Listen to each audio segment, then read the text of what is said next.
Pasludini, ko vēlies, un Dievs to izpildīs. Dievs atbrīvo atslēgas. Dievs gaida uz tevi. Salamana augstā dziesma 8.13. Dārgā, tu, kas mīti tais dārzos, liec atskanēt savai balsī un man to dzirdēt. Mani biedri jau veltī tai visu savu uzmanību. Tava nākamā sezona pagriezīsies tikai tad, kad atvērsi savu muti. Šodien ir tā diena.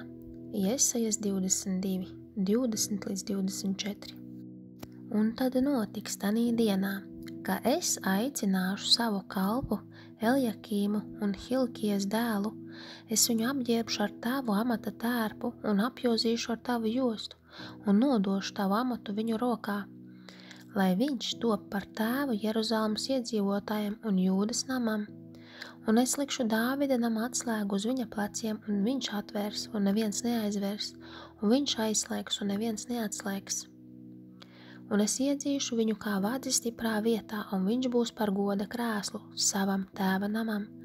Bet kad uz viņu balstīsies visa viņa dzimtas godība, dzimtas jaunās atvases un dzinumi, visi sīkie trauki, bļodas un krūzes, Dievs izvēlēsies izredzēto tevi. Dievs dod tev atslēgu.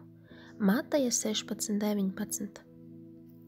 Un es tev došu debesu valstības atslēgas, un ko tu siesi virs zemes, tas būs siets arī debesīs. Un ko tu atraisīsi virs zemes, tam jābūt atraisītam arī debesīs.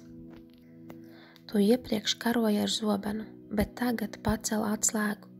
Tu mācīsies lietot atslēgu. Kā tu griezīsi atslēgu, tā sezona griezīsies. Tev jālieto atslēga, lai mainītos sezona. Dāvida atslēga ir lūgšana. Tu mācīsies, kā lūgt, kā lietot autoritāti, kas tev dota. Tu saviem spēkiem centies mainīt situāciju, izteikt. Tu saki to, ko Dievs ir teicis. Paņem atpakaļ, ko ienaidnieks ir nozadzis.